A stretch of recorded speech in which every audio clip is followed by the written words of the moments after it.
បាទគោរពជំរាបសួរពុកម៉ែបងប្អូនបាទ100ក្បាលថ្ងៃមុនបាទឥឡូវអាយុបាន21ថ្ងៃហើយបាទអាយុបាន21ថ្ងៃហើយឃើញថាសុខភាពនៅតែល្អបាទនៅតែល្អ100ក្បាលបងប្អូនសុខភាពរបស់គេនៅតែល្អ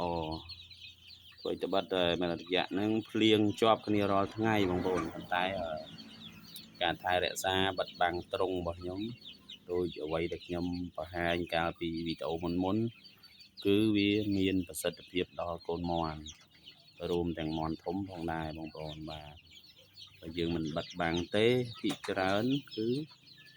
រងាឈឺទៅជារាកសរាកឈាមហើយ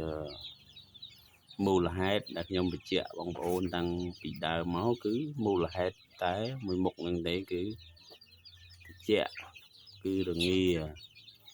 ទាំងមាន់តូចក្តីមាន់ធំក្តីក៏វាចេះរងាដែរដូចតែមនុស្សយើងដែរទេអញ្ចឹងទាមទារឲ្យកន្លែងមាន់ដេកកន្លែងមាន់នៅពេលយប់គឺត្រូវតែកក់ក្ដៅណាបងប្អូនទើបអាចជៀសផុតពីជំងឺបានហើយបងប្អូនដែលជឿគាត់យកទៅធ្វើបានផលបើគាត់មិនជឿទេគាត់អត់យកទៅធ្វើហើយគាត់ព្យាយាមប្រើថ្នាំនៅពេលដែលមាន់ឈឺហើយបានទៅរត់ទៅរកថ្នាំមានន័យថាក្របីបាត់ទៅធ្វើរបងបាទពេលគេណែនាំឲ្យធ្វើរបងអត់ធ្វើទេអញ្ចឹងខ្ញុំឧទាហរណ៍ឲ្យ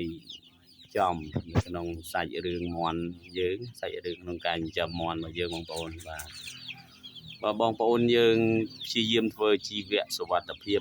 ទាំងអស់ដែលខ្ញុំបង្ហាញហ្នឹងគេហៅថាជីវៈសុវត្ថិភាពហើយបើបងប្អូនមានអាហ្នឹងហើយថ្នាំគឺជារឿងទី2ខ្ញុំនៅតែនិយាយដដែលថាថ្នាំគឺជារឿងទី2ណាបងប្អូនបើបងប្អូនធ្វើជីវៈសុវត្ថិភាពបានល្អ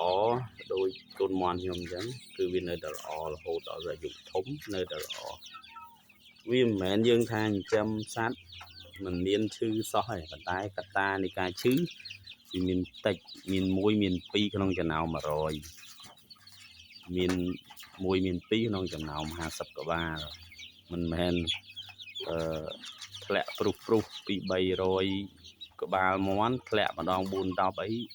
ហ្នឹងមកពីកត្តាជីវៈសុវត្ថិភាពដំបូងគេប៉ុន្តែបងប្អូនយើងអត់យល់មួយចំនួនគាត់អត់យល់ទេគាត់យកចិត្តទុកដាក់ទៅលើការប្រើប្រាស់ថ្នាំនេះទៅប្រើអាយុកូនមាន់ប្រហែលឆ្នាំនោះទៅប្រើអាយុមាន់ប្រហែលថ្ងៃវ៉ាក់សាំងនេះទៅចាក់ប្រហែលចាក់រយៈពេលប្រហែលប៉ុន្តែគាត់បដោតទៅលើវ៉ាក់សាំងហើយនឹងថ្នាំច្រើនពេកគាត់ភ្លេចជីវៈសុវត្ថិភាពទ្រង់ក៏អត់បិទបាំងមាន់ទូចក៏ផ្ដល់កំណៅបានតិចយើងមិនថាគាត់មិនផ្ដល់ហើយគាត់ចិញ្ចឹមច្រើនអញ្ចឹងគាត់ផ្ដល់ដែរតែផ្ដល់ឲ្យមិនគ្រប់គ្រាន់អញ្ចឹងធ្វើឲ្យមាន់រាកសរាកឈាមទៅជាជំងឺអញ្ចឹងគាត់រត់រកថ្នាំហើយអញ្ចឹងខ្ញុំចេះព្យាយាមថតជូនបង្ហាញជូនពុកម៉ែបងប្អូនដែលគាត់ចង់ចិញ្ចឹមមាន់ឲ្យមានសុខភាពល្អគាត់អាចអនុវត្តតាមបានបាទពួកខ្ញុំចិញ្ចឹម2ឆ្នាំជាងហើយដែលបានជោគជ័យទៅលើការចិញ្ចឹមហ្នឹងវាមិនមែនបានលុយច្រើនទេប៉ុន្តែវាអាចមាន់យើងចិញ្ចឹមទៅវារស់បានច្រើនបងប្អូនអញ្ចឹងបានខ្ញុំព្យាយាមធ្វើវីដេអូចែកម្លែកជូនបងប្អូនអញ្ចឹងណាហើយមើលកូនមាន់បាទបងប្អូនអាចមើលបានកូនមាន់សាច់ឈាមវាស្រស់បោះល្អសុខភាពល្អសូម្បីតែកន្លែងឧទាហរណ៍ថាឥឡូវពេលនេះក្តៅខ្លាំងអញ្ចឹងមានកន្លែងម្លប់សម្រាប់វានៅពេលដែលថ្ងៃទេគឺកម្ដៅលែងសូវក្តៅខ្លាំងហើយកម្ដៅហ្នឹងគឺកម្ដៅមកល្មមដែលអាចកូនមាន់ទៅហាលខ្លួនបានអញ្ចឹងបានខ្ញុំធ្លាប់និយាយពីវីដេអូមុន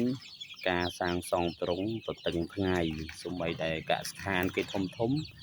មែនចំលក្ខណៈគ្រួសារដូចខ្ញុំក៏គេធ្វើទៅតឹងថ្ងៃដែរបងប្អូនពោះគ្រាន់តែសាងសង់ទ្រុងទៅតឹងថ្ងៃបិទបាំងឲ្យបានត្រឹមត្រូវហ្នឹងគឺ គឺវាជួយបាន30-40% ទៅហើយ